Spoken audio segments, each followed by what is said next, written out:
حضرت عمر بن عبدالعزیز کے زمانے میں نا ایک سید صاحب کہتے میری 4 بیٹیاں تھیں تو مجھے ضرورت تھی، میری کوئی مدد نہیں ہو رہی تھی، میں درود شریف پڑھتے پڑھتے سو گیا تو مجھے خواب میں محبوب پاک کا دیدار نصیب ہوا۔ ماتے میں نے استغاثہ پیش کیا کہ حضور پریشان ہوں، بیٹیوں کا باپ ہو، تو نبی پاک علیہ السلام نے فرمایا تو عمر بن عبدالعزیز کے پاس جا۔ عمر بن عبدالعزیز وہ باکمال شخص ہے جو روزانہ 10 سپارے قرآن پاک کے پڑھتا ہے، 10,000 بار مجھ پر درود و سلام پڑھتا ہے۔ کتنے سپارے؟ ہم تو خیر سارے مصروف ہیں، 10 لائنیں بھی نہیں پڑھ سکتے، تو بڑے بیزی لوگ ہیں۔ ہم قرآن شریف پڑھیں گے تو فیس بک کون چلائے گا؟ ہم اگر قرآن شریف پڑھیں گے تو وہ واٹس ایپ پہ ٹائم کون دے گا؟ ہم تو بیزی ہیں، بہت زیادہ مصروف ہیں۔ ہم اگر تھوڑی دیر قرآن شریف کھولیں گے تو وہ جو سیاسی تبصرہ سارا دن کرنا ہوتا ہے وہ کہ گرنا نہ جائے کوئی آسمان سے چیز، ہم تو مطلب بیزی ہے۔ بادشاہ وقت کے بادشاہ 10,000 مرتبہ درود و سلام، اللہ اکبر۔ بس بندہ ارادہ کر لے تو اللہ اسے موقع بھی عطا فرمائی دیتا ہے، اللہ اس کی مدد کرتا ہے۔ 10,000 بار پڑھتے تھے تو نبی پاک علیہ السلام نے کیا خوبصورت بات ارشاد فرمائی۔ محبوب فرمانے لگے 2-4 دن پہلے نا عمر بن عبدالعزیز نے 3,000 درود شریف کم پڑھا ہے، اسے جا کے کہے 500 دینار جرمانہ دے، وہ 500 لے آ، تیرا کام بن جائے گا۔ جناب عمر بن عبدالعزیز کے پاس وہ سید صاحب آئے، کہتے میں سمجھا کسی درویش کا نام بتایا ہے، میں سمجھا کسی خانقاہ کے سجادے کی بات ہے، کسی مسجد کے خطیب کی، کسی ادارے کے محتمم کی بات، لیکن جب میں ان کے علاقے میں آیا میں نے پوچھا عمر بن عبدالعزیز کون ہے، تو لوگوں نے کہا وہ تو ہمارے حکمران ہیں۔ میں نے کہا بادشاہ لے چلو۔ جب میں گیا تو بڑا عالی شان جبہ، سر پر تاج، دائیں بائیں دربار میں لوگ۔ پھر میرے دل میں خیال آیا میں غلط آدمی کے پاس تو نہیں آ گیا، یہ کون شخص ہے؟ لیکن جب میں لوگوں سے پوچھا کہ یہ عمر بن عبدالعزیز ہی ہے، کابو ہی ہے، کہتے میں ان کے قریب گیا، دیکھو راز کھل رہے۔ کہتے میں کان میں جا کے کہا 10,000 درود شریف پڑھتے ہو؟ کہتے انہیں شاخ لگا، جھٹکا، یوں دیکھا، تجھے کس نے بتایا؟ میں نے کہا کوئی ہفتہ سوا پہلے 3,000 کم بھی پڑھا ہے۔ کہتے ہیں وہ تو چٹھرنے لگے، فٹافٹ میرا بازو تھاما، کھولنے میں لے دے، کہنے لگے یہ تو میری بیوی کو بھی نہیں پتا کہ میں پڑھتا ہوں، یہ تو میرے خاص خادم کو بھی نہیں پتا، یہ تو میرا اور خدا کا، میرا اور مصطفیٰ کا راز ہے، اللہ رسول سے میرا راز ہے، تجھے کیسے پتا چلا؟ کہتے ہیں سید صاحب کہتے ہیں میں نے ان سے کہا کہ جن کے ساتھ آپ کا راز ہے مجھے انہوں نے ہی بتایا ہے، رازدار میں ہی بتایا ہے، اور محبوب نے فرمایا میں سید ہوں، مجھے گھر میں ضرورت تھی، صدقہ زکوٰۃ لے نہیں سکتا، مجھے حضور نے کہا جا اسے کہا تجھے 500 دینار دے۔ کم پڑھا درود شریف؟ تو کہتے ہیں حضرت عمر بن عبدالعزیز ایک ستون کے پاس چلے گئے اور ستون پر انہوں نے بازو رکھے، چہرہ رگڑ کے چیخے مار کے روئے، تو وہ میر حرم، میں غریب بے نوا، تو کجا من کجا، کتھے مہر علی تے کتھے تیری ثنا، گستاخ اکھی کتھے جاڑیا، کیسے آقاؤں کا بندہ ہو رضا، بول بالے میری سرکاروں کے۔ رونے لگے، اتنا روئے کہ ان کی طرف سے میں بھی رونے لگا۔ فرماتے ہو میرے اندر بات تھی کہ یہ درویش ہونا چاہیے تھا، یہ ماجرا کیا ہے؟ فرماتے جناب عمر بن عبدالعزیز جب کچھ ٹھنڈے ہوئے نا طبیعت ان کی، تو بازو سے پکڑ کے مجھے ایک حجرے میں لے گئے، اس کمرے کی طرف سارا محل سارا دربار گزر گیا، اینڈ پہ ایک حجرا آیا، باہر بڑا خوبصورت اس کے اچھا دروازہ بنا ہوا ہے، قیمتی، لیکن فرماتے ہیں جب کھول کے اندر گئے تو اندر کچا مکان، ایک مٹکا، 2 پیالے مٹی کے، کچھ بڑے بڑے سامان پڑے ہوئے، رسیاں پڑی ہوئی ہے، سینے کا سامان ہے، کھجور کی چھال پڑی ہے، کچھ ٹوپیاں پڑی۔ جناب عمر بن عبدالعزیز نے چٹائی اٹھائی، چٹائی سے 500 دینار نکالے اور مجھے دیے، اور کہتے ہیں جب انہوں نے اوپر سے جبہ اتارا تو نیچے سے پھٹا پرانا لباس نکل آیا. اوپر سے جب انہوں نے وہ اتارا تاج تو کھجور کی چھال کی پرانی ٹوپی نکلی. تو میں نے کہا حضور یہ کیا ہے سارا کچھ؟ تو رو پڑے, کہنے لگے اب تجھے رازداروں نے بتایا ہے تو میں کیوں نہ بتاؤں, اب تجھے انہوں نے بتایا ہے جو رازدار تھے تو میں کیوں نہ بتاؤں. فرمانے لگے یہ جو میں نے اوپر لباس پہنا ہوا ہے نا یہ بندوں کو دکھانے کے لیے, اور یہ جو میں نے اندر پہنا ہوا ہے یہ رب کریم کو دکھانے کے لیے. باہر اگر میں حکومت نہ سنبھالوں اور اس طرح نہ بیٹھوں تو انصاف کون قائم کرے. فرمانے لگے اللہ کی قسم 10 روپے بھی کبھی مال خزانہ سے نہیں لیے. میں رات جب فارغ ہوتا ہوں تو میں اور میری بیوی یہاں آ کے بیٹھتے ہیں. وہ بچوں کے پاس بیٹھ کے ٹوپیاں سیتی ہے تو میں یہاں بیٹھ کے ٹوپیاں سیتا ہوں. ٹوپیاں سیتا رہتا ہوں, مصطفیٰ پر درود و سلام پڑھتا رہتا ہوں, چٹائیاں بناتا رہتا ہوں, بیچتا رہتا ہوں. اور فرمانے لگے تھوڑے تھوڑے کر کے نا میں نے پیسے رکھے تھے. خیال تھا کہ کوئی غریب آئے گا تو مدد کروں گا, خیال تھا کہ اگر ارادہ بنا تو آج پہ جاؤں گا. مجھے کیا خبر تھی کہ میرے یہ پیسے اتنے نصیبوں والے ہیں کہ میں اپنے نبی کے حکم سے خرچ کروں گا. اپنے محبوب کے کہنے پر اتنے میرے نصیب, اتنا میرا مرتبہ اور مقام. میرے عزیزو, ان لوگوں کے جب راز کھلیں گے, ان لوگوں کے جب راز کھلیں, ان لوگوں کے جب راز کھلیں گے تو انہیں اللہ بڑے درجے عطا فرمائے گا, ان کو اللہ بڑے مرتبے اور بڑے مقام عطا فرمائے. ان پر اللہ تبارک و تعالیٰ کی خاص رحمتیں ہو. وہ لوگ جنہوں نے نام و نمود نہیں بنایا, چھپ چھپا کے دین کی نوکریاں کرتے رہے, کونے میں ہو کر کام کرتے رہے, انہیں اللہ جب اجر دے گا تو بڑا دے گا. میرے رسول کریم صلی اللہ تعالیٰ علیہ وآلہ وسلم ہجرت سے چند دن پہلے نا خانہ کعبہ کو اندر سے دیکھنے کا دل کیا میرے نبی پاک کا. کیا مجھے مکہ چھوڑ کے مدینہ طیبہ جانا ہے تو میں ذرا کعبہ معظمہ کے اندر سے زیارت کر لوں. عثمان بن طلحہ ایک شخص تھا جو کلید بردار تھا, جس کے پاس خانہ کعبہ کی چابی ہوتی. حضور صلی اللہ تعالیٰ علیہ وسلم نے اس سے کہا کہ بھائی چابی ذرا دے دو, میں خانہ کعبہ کے اندر سے زیارت کرنا چاہتا ہوں. کہنے لگا کوئی اور ہوتا تو میں دے دیتا, آپ کو نہیں دوں گا. معاذ اللہ ثم معاذ اللہ. میرے رسول پاک کی بات نہ ستارے بھی مانتے ہیں, چاند بھی مانتا ہے, سورج بھی مانتا ہے. حضور اگر سورج کو کہنا واپس حضرت علی نے نماز پڑھنی ہے تو وہ آ جاتا ہے. اور اگر حضور فرما دے چاند کو 2 ٹکڑے ہو جا تو وہ 2 ٹکڑے ہو جاتا ہے. سورج بھی بات مانتا ہے, چاند بھی بات مانتا ہے. یہ سارے میرے رسول کریم علیہ السلام کے غلام ہیں. جہاں جہاں تک رب کریم کی خدائی ہے وہاں میرے حبیب کی مصطفیٰ ہے. حضور وہی چاہتے نا, وہی چاہتے. تو حضرت عمر اگر حکم دے تو زمین تیل واپس کر دیا, تو حضور حکم دیتے تو وہ کافر اندر دھنسا لیتی زمین.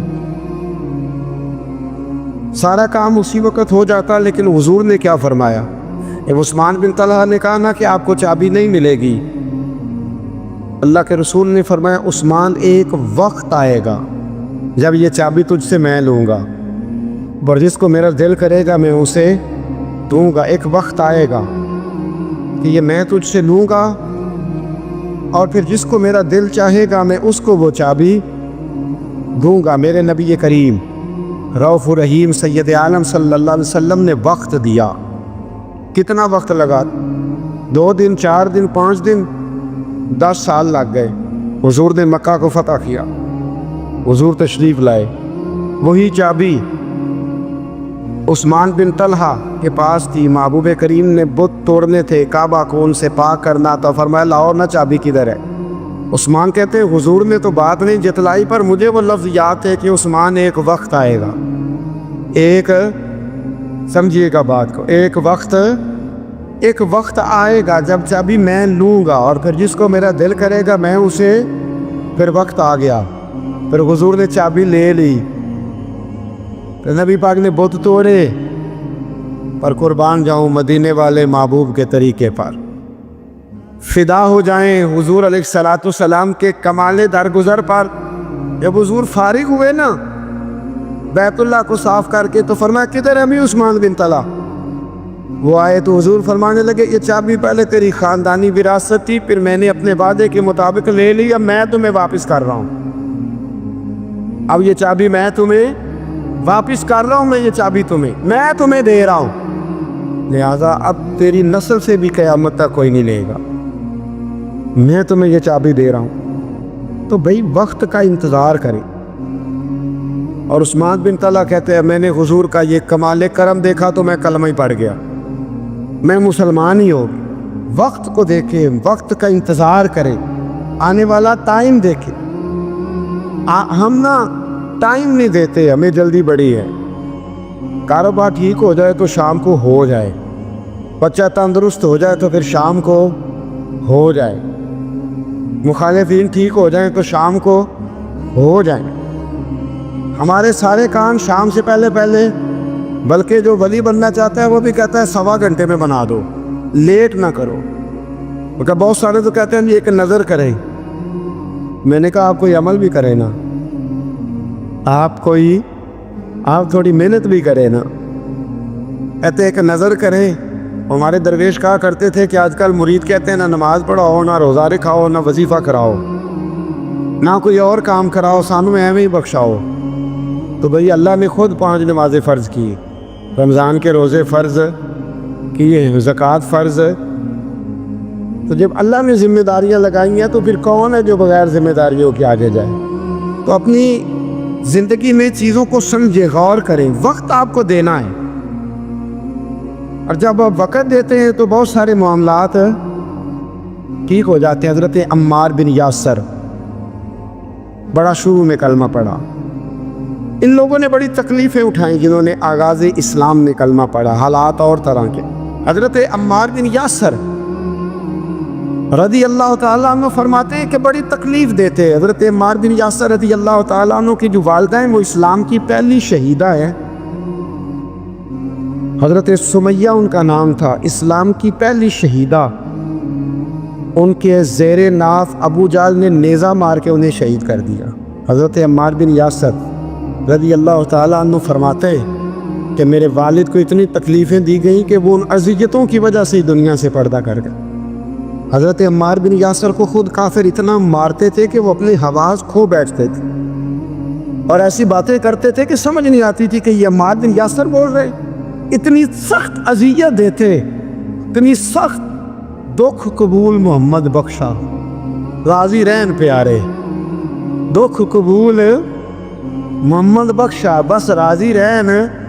اتنی تکلیف دیتے کہ حضرت عمار بن یاسر حواس کھو بیٹھتے، تکلیف میں آتے، بڑا سہا، بڑا برداشت کیا۔ ایک دن میرے رسول پاک تشریف لائے اور حضور نے کہا او آل یاسر میں تمہیں مبارک دینے آیا ہوں، رب کریم نے تمہارے لیے جنت میں مکان بنا دیے ہیں۔ حضور نے تمہارے لیے، اللہ نے تمہارے لیے جنت میں مکانات، تمہیں مبارک ہو، تمہاری اذیتیں، تمہاری تکلیفیں، تمہارے درد، تمہاری راتیں کام آ گئیں، مالک نے تمہارے لیے مکانات بنا دیے ہیں، حالات ٹھیک کر دیے ہیں، طبیعتوں میں بہتری آ گئی ہے۔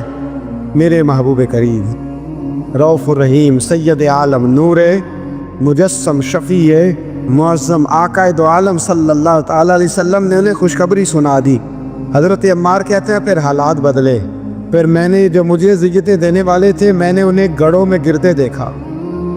آپ فرماتے ہیں ابو جہل کی لاش اٹھانے والا بھی بدر میں کوئی موجود نہ تھا، اور ابو لہب جو مجھے تکلیفیں دیتا تھا وہ مکے کے چوک میں مرا ہوا پڑا تھا، پر کوئی اس کے قریب جانے والا بھی موجود نہ تھا، کوئی نہیں تھا۔ آپ فرماتے ہیں وہ حالات بھی۔ حضرت عمار کا اپنا کیا حال ہوا؟ حضرت خالد بن ولید رضی اللہ تعالیٰ عنہ بڑے بہادر ہیں، حضور نے فرمایا یہ اللہ کی تلوار ہے، یہ اللہ کی، بڑے بہادر تھے، بڑے شیر دل تھے۔ فرماتے ہیں کبھی معذرت نہیں کرنی پڑی، کبھی جھکنا نہیں پڑا، کبھی کسی کی منت نہیں کی۔ اللہ نے طاقت اتنی عطا فرمائی تھی، ہمت، حوصلہ، صبر، استقامت اتنا دیا، کبھی کسی جگہ پشت نہیں لگی۔ لیکن فرماتے کسی وجہ سے نا ایک دن میرا عمار بن یاسر کے ساتھ کسی بات پہ اختلاف رائے ہو گیا، جھگڑا ہو گیا۔ توجہ ہے میری بات پر؟ حضرت عمار بن یاسر کہتے ہیں حضرت خالد بن ولید کے ساتھ، جناب خالد بن ولید کہتے ہیں میری ان کے ساتھ نا کسی بات میں اختلاف رائے ہو گیا، تو میں اب دلیر آدمی تھا، شیر آدمی تھا، کبھی جھکا نہیں تھا، کبھی کوئی معاملہ نہیں ہوا تھا، کبھی کوئی ایسی بات نہیں ہوئی تھی۔ آپ فرماتے ہیں جب رائے کا اختلاف ہو گیا نا، بات ذرا آگے بڑھ گئی تو نبی کریم صلی اللہ علیہ وسلم تک بات پہنچی، تو میرا یہ خیال تھا کہ حضور میری بھی سنیں گے، عمار بن یاسر کی بھی سنیں گے، پھر حضور کوئی فیصلہ کریں گے پر قربان جاؤں۔ وقت بدل گیا ہے نا، اب بہت بڑے چودھری ہیں، بڑے سردار ہیں، بڑے سپہ سالار ہیں حضرت خالد بن ولید، پر وقت بدل گیا۔ تو حضرت خالد بن ولید کہتے ہیں جب میں نے نبی کریم کی بارگاہ میں بات عرض کی، حضور تک بات پہنچی، تو میرے مصطفیٰ نے موٹی سی بات ارشاد فرمائی۔ رسول کریم فرمانے لگے بھئی بات مختصر سی ہے، جس نے عمار کو راضی کر لیا اس نے مجھے راضی کر لیا، اور جس نے اسے ناراض کیا اس نے مجھے ناراض کیا۔ فرماتے ہیں بس میری قیمت پڑ گئی، میرا قد اونچا ہو گیا۔ حضرت خالد بن ولید کہتے ہیں میں نے بھی کہا اب بات کیا کرنی ہے، اب تو گزارش ہی کرنی ہے، اب مدعا کیا سنانا ہے، اب تو بات کرنی ہے۔ فرماتے میں آگے بڑھا، اور جیسے بھی ہوا میں نے حضرت عمار بن یاسر کو راضی کیا۔ حضرت عمار کہتے ہیں ایک وقت وہ تھا اور ایک وقت یہ ہے، جب دونوں وقتوں کو دیکھتا ہوں تو کہتا ہوں الحمدللہ رب العالمین، یہ ساری تعریفیں اس رب کے لیے ہیں جو تمام جہانوں کو پالنے والا۔ وقت دے معاملات کو، ٹائم دے۔ آپ دیکھیں اللہ تبارک و تعالیٰ بڑا قریب ہے، وقت کے ساتھ جب چیزیں تبدیل ہوتی ہیں اپنے ٹائم کے۔ حضرت بلال حبشی رضی اللہ تعالیٰ، بڑا مشکل نہیں، اکیلا آدمی، غریب آدمی، مکے کے سارے سرداروں کے قابو آ گیا۔ حضرت حسان کہتے ہیں میں نے خود اپنی آنکھوں سے دیکھا حضرت بلال کے گلے میں رسی ڈال کے بچے کھینچا کرتے تھے۔ یار خاصا مشکل کام نہیں، امیہ بن خلف ڈنڈوں سے مارتا ہے، آپ کے ہاتھ اور پیر چارپائی کے نیچے رکھ کے تو اوپر بیٹھے رہتے بڑی بڑی دیر، بڑی تکلیف نہیں، بڑی اذیت نہیں، لیکن حضرت بلال حبشی فرماتے ہیں پھر میں نے وہ سارے دکھ مٹتے دیکھے۔ وقت بیت گیا، وہی امیہ بن خلف ایک دن گھوڑے پہ تھا، گھوڑے اپنے کو تیار کر رہا تھا، لگام ڈال رہا تھا۔ حضور علیہ السلام گزرے تو فرمایا کیا کر رہے ہو؟ کہنے لگے اس گھوڑے پر بیٹھ کے آپ کو شہید کروں گا۔ تو حضور فرمانے لگے تیاری کر لے، تجھے قتل میں نہیں کرنا ہے۔ پھر جنگ کے موقع پہ نا ہلکی سی خراش لگائی رسول پاک نے اسی یا گلے پہ، تڑپتا تھا، روتا تھا، سسکتا تھا۔ لوگ کہتے تھے امیہ کیا ہو گیا، اتنا سیانہ بندہ یہ کیا کرتا ہے؟ تو کہنے لگا تمہیں پتہ نہیں مجھے تکلیف کتنی ہے، ضرب تو چھوٹی ہے پر تمہیں پتہ نہیں لگائی کس نے ہے تو چھوٹی پر تمہیں خبر نہیں کہ لگائی کس نے ہے، کس نے یہ ضرب لگا دی ہے۔ پھر تڑپ کر سسک کر مرا۔ حالات بدل جاتے ہیں، حالات میں تبدیلیاں آ جاتی۔ ہم وقت نہیں دینا چاہتے، ہمارے اندر جو حوصلے کی کمزوری ہوتی ہے، ہمارے اندر جو وہ ایک بہت بڑا معاملہ ہوتا ہے کہ کسی بھی طریقے سے یہ معاملہ ختم ہو، کسی بھی طریقے سے شفا ہو، جلد از جلد ہم اس بات سے نکلیں، تو یہ بات ہماری درست نہیں ہے۔ ہمیں وقت دینا چاہیے۔ حضرت سیدنا عاصم بن ثابت بن قیس بخاری میں بھی موجود ہے، اور بھی بہت ساری کتب میں یہ روایت موجود ہے۔ حضرت عاصم بن ثابت بن قیس رضی اللہ تعالیٰ عنہ، آپ نے نا جنگ احد میں بڑی دلیری کے ساتھ آپ لڑے تھے۔ 2 لوگوں کا آپ نے قتل کیا تھا، مصافے اور حارث کو۔ ان کی والدہ سلافہ بنت سعد، سلافہ بنت سعد بڑی مالدار عورت تھی، بڑی تیز تھی۔ اس نے قسم کھائی تھی کہ میرے 2 بیٹے چونکہ حضرت عاصم بن ثابت نے قتل کر دیے، اس نے قسم کھائی تھی کہ میں نا معاذ اللہ انہیں قتل کراؤں گی اور ان کی گردن اترواؤں گی اور ان کی کھوپڑی میں شراب بھر کے پیوں گی۔ جملے بولنے والے کئی دفعہ بڑا ہی بول جاتے ہیں۔ حضرت عاصم بن ثابت بن قیس رضی اللہ تعالیٰ، سلافہ بن سعد کہنے لگی کہ میرے بیٹے چونکہ انہوں نے قتل کیے تو 100 اونٹ دوں گی جو انہیں شہید کرے گا، اور پھر میں معاذ اللہ ان کی گردن اتروا کے کھوپڑی کے اندر شراب بھر کے پیوں گی۔ حضرت عاصم بن ثابت بڑے بہادر تھے، قابو نہ آ سکے۔ کافروں نے ایک چال چلی کہ مدینے سے کچھ مبلغ مانگے تبلیغ کرنے کے لیے، بطور مبلغ کو مانگا، لیکن رستے میں بددیانتی کی، جھوٹ بولا، ظلم کیا، انہیں گرفتار کیا۔ اور گرفتار کر کے معاذ اللہ تعالیٰ انہیں بیچنا چاہا۔ حضرت عاصم بن ثابت کہنے لگے میں میدان کا آدمی ہوں، میں قید ہونے سے لڑائی کرنے کو بہتر سمجھتا ہوں، میں کفار کا قیدی ہونے سے شہید ہونے کو فضیلت دوں گا۔ تلوار نکال لی، نیزے نکال لیے، لڑنے لگے۔ اب اکیلا آدمی اور سامنے درجنوں بیسیوں لڑنے والے، سب کا رخ جب انہی کی طرف ہوا، حضرت عاصم بن ثابت بن قیس رضی اللہ تعالیٰ عنہ سمجھنے لگے اب شہید ہو جاؤں گا، تو آپ نے ایک دعا مانگی، کہنے لگے اے اللہ میرے بدن کی حفاظت کرنا، اے اللہ میرے وجود کی حفاظت کرنا، گویا میری لاش کی یہ بے حرمتی نہ کرے، اللہ حفاظت کرنا۔ شہید کر دیے گئے۔ جیسے ہی آپ شہید ہوئے تو وہاں تو منت یہ تھی نا معاذ اللہ کے گلا کاٹیں گے اور معاذ اللہ کھوپڑی میں شراب پئیں گے۔ انہوں نے دعا کر دی یا اللہ حفاظت کرنا۔ آپ سب بھی دعا کریں یا اللہ ہماری حفاظت فرما، اے اللہ دنیا میں بھی حفاظت فرما، قبر میں بھی حفاظت فرما، حاسدوں سے، شریروں سے، مفسدوں سے، اے اللہ حفاظت کرنا۔ یہ دعا فرمائی۔ جب آپ شہید کر دیے گئے نا، لاش مبارک قریب تھی، تو کافر گردن کاٹنے کے لیے آگے بڑھے تو سینکڑوں کی تعداد میں شہد کی مکھیاں آ گئیں۔ انہوں نے گھیرا ڈال لیا سارے وجود کو۔ اب کتنی کو مکھیاں اڑائیں؟ ایک کو اڑاتے ہیں 10 اور آ جاتی ہیں، 2 کو اڑاتے ہیں 10 اور ان کا خیال تھا شاید وجود کاٹنے آئی ہیں۔ وہ چلے گئے، کہنے لگے شام کو جب مکھیاں چلی جائیں گی تو دوبارہ آئیں گے۔ لیکن جب مکھیاں اڑی تو انہوں نے وجود کو چھوا بھی نہیں تھا، انہوں نے وجود کی حفاظت کی، دعا مانگی تھی اے اللہ ان سے میری حفاظت فرما، مجھے ثابت قدم رکھ۔ مکھیوں نے وجود کو چھوا بھی نہیں۔ اور جب رات ہوئی تو نہ بادل تھے، نہ پانی تھا، نہ ہوا تھی، لیکن اللہ نے پانی بھیجا، بارش آئی، اور حضرت عاصم بن ثابت کی لاش کو بہا کے لے گئی، وجود بہا کے لے گئی۔ سویرے ڈھونڈتے رہے پر ان کا وجود کسی کو ملا۔ بعد مرن دے مکھڑا میرا ہو جاوے جے تازہ، پھر سمجھ لینا محبوب میرے نے آن پڑے ہے جنازہ، پھر سمجھ لینا محبوب میرے نے آن پڑے ہے۔ اور ایک شعر پڑھنا دوں چلا کے گولڑا کا، کئی دفعہ پڑھتا ہوں آج پھر نہ کہہ دوں، کہنے لگے بے قدرہ کو دے قدر نہ جاتی، کیتی خوب تسلی ہوں، دنیا دار پجاری زردے کتیاں دے کل ٹلی ہو، بک بک روشن اکھیاں تکے او ویک حویلی کلی ہو، کوچ نصیر آسان جدوں کیتی پہ جانی تر تلی ہو۔ تو یاد رکھ میرے بھائی، جب آپ ثابت قدم حضرت خباب رضی اللہ تعالی عنہ، بخاری میں ذکر ہے، کتب حدیث میں، کتب سیرت میں ذکر، حضرت خباب رضی اللہ تعالیٰ عنہ نے اس وقت کلمہ پڑھا جب ابھی 5 لوگ کلمہ پڑھتے تھے، کل بندے السابقون الاولون۔ آپ فرماتے ہیں جس عورت کا میں غلام تھا نا، ام انمار اس کا نام تھا، وہ مجھے بڑی سخت سزائیں دیتی تھی۔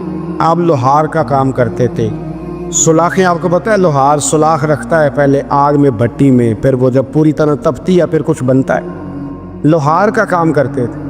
آپ فرماتے ہیں ام انمار میرے ساتھ یہ کرتی کہ مجھے سخت اذیت دیتی، کلمہ چھوڑنے پر مجبور کرتی۔